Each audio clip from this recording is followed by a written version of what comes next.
you guys were on base. Okay, what was the feeling of the people in the area, I guess including the natives that lived there, and what did we do in our spare time? Yes. Well, when we were in India, see, India was pretty well governed by the British, and I read a statistic lately that something like 145,000 British were able to administer and control the entire country of tens of millions of, hundreds of millions of Indian natives. And the Indian people didn't like that, and they were rising up against Britain. And at that time there was a man by the name of Gandhi, Mahatma Gandhi, who was leading the opposition. And nowadays we look upon Gandhi as the good guy, but in those days Gandhi was just a troublemaker. He was trying to bother the British, and we were on the British side. The British were bringing us our food, and they built our air bases.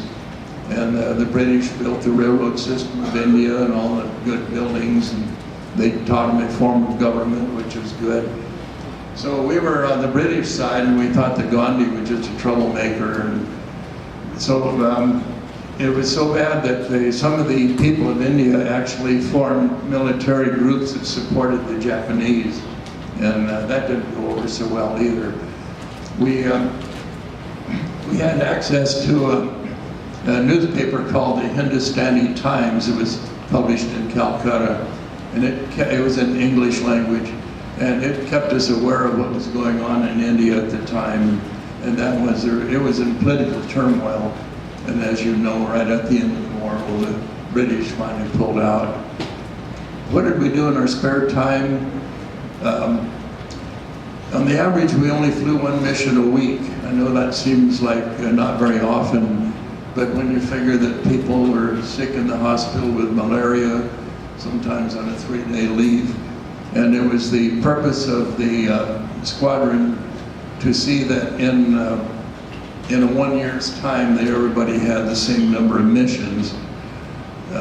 Like say 1 year they'd all have 50 missions, and so they could all go home after 1 year. And I thought that was a good system. What it meant was they had to break up our crews. We didn't always fly with the same people. But getting back to the other 6 days a week, the people slept a lot. They called it sack time. And they played cards a lot. Gosh, we played gin rummy, we played bridge, we played hearts. And in the nighttime when the officers club was open, we'd go in there and we'd play poker and we'd shoot craps. And we kept busy that way. We read a lot and we wrote letters home. We spent a lot of time doing something called bitching, meaning complaining. Oh yeah, that's one thing in the military. You're going to find people who are going to be complaining all the time, complaining about something, the food or the officers, or how soon can I get out of this place and go home. They complain all the time. So that's about what we did, and that's why I say if somebody said, hey, we need a volunteer to go up and do such and such, well, I know you might think a volunteer is out of his mind, but you do it just because you're so completely bored with what's going on. You just want nothing more than to get out of there and go home. It's a shame because the scenery and all that is so great. Those pictures I showed here, that one over the Himalaya mountains of Tibet, well, who wouldn't give his right arm to have that experience? But if you're doing it during wartime, it's not quite the same. You just don't appreciate it as much. I think you have a question here. It kind of goes back to your beginning of the presentation when you were talking about how it work. And how they made a movie about it and played by Gary Cooper. When they make a movie about you, who do you want to play? Oh gosh, I don't know because I've never thought about it. I wasn't really that important. I was just one of the guys. I was very young. I was very naive. I was very introverted, and I felt really a little inferior. A good example of that is you'd go to the officers club at night, and sometimes there'd be British officers in there. And, oh my gosh, these British officers, they were so sophisticated, so educated. Their English was so perfect. The way they expressed themselves was so perfect. They looked so mature, so dignified. that by golly, I just figured I'm going to get out of this area. I mean, I'm just going to go slinking off to the side somewhere. I'm not going to show how stupid and how introverted and how shy I am. That may answer your question to some degree. Oh, if I have time, do I have time for another few minutes? I told you I wanted to tell you a story about that bloodshed that I wore on the back of my jacket. 2 years ago, I think I mentioned this a minute ago. Yes, I did. When we arrived in China, the first thing they wanted us to do was to go to the TV station and appear to be interviewed on Chinese television, and I did. They had 3 of us fellows who had been pilots, and they asked each of us to hold up some memorabilia, and then the moderator was going to ask us questions about what we held up. So what I held up, this is in Beijing. First of all, they told us we'd be talking to 1.4 billion Chinese. Okay. All right, so I held up my bloodshed, and I explained all about it, and just like I did to you. And then our moderator said, well, when you get home, we're going to send you a DVD that will show you this entire interview. The interview went on for an hour. I'm going to show you this whole interview. But when I got my DVD in the mail, that particular part of holding up the bloodshed was gone. It had been edited out. And then I got to thinking, well, of course, how could I have been so stupid? Do you realize I was to 1.4 billion communist Chinese, I was holding up the flag of the Chinese national government. So don't you think I felt pretty stupid? But those things happen. Any other questions? Yes, ma'am. I can't hear you. Could somebody relay the question? How do you feel now looking back on those events? How do I feel now when I'm back on the what? Looking back on those events. Looking back on the events. Oh, looking back on the events.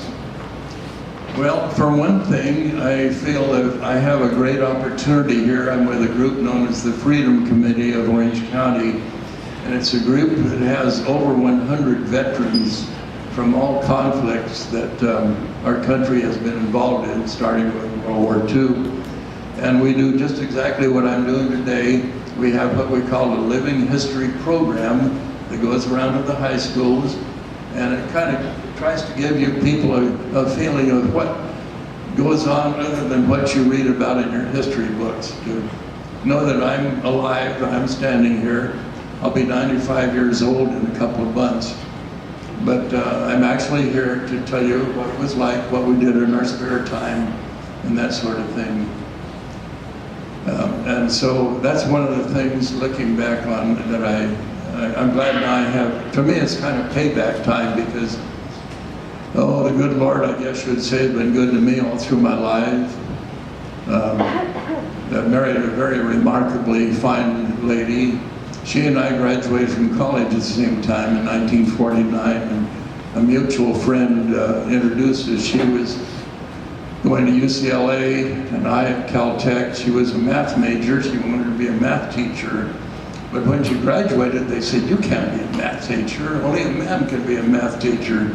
So she got out of that and went to work for the Rand Corporation in Santa Monica, which is quite a prestigious place.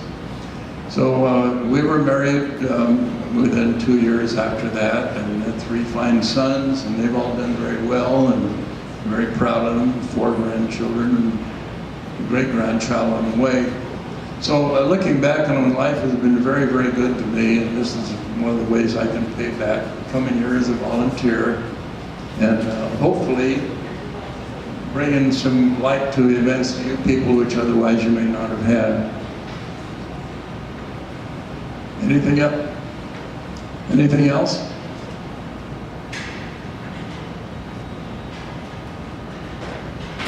Let's see. I get asked a lot of questions. A lot of them are kind of sensitive questions. And I think you've covered pretty well.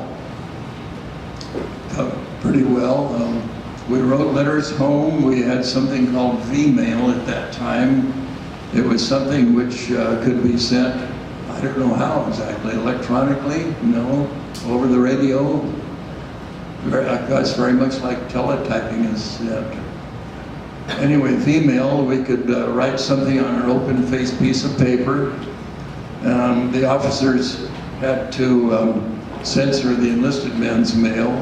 Well, that was another story. That censoring the enlisted men's mail, you would find this fellow writing great stories about how he was attacked by enemy aircraft and he did all these heroic things, but we knew that that fellow was a truck driver and he'd never been in an airplane in his life, except maybe to get over here.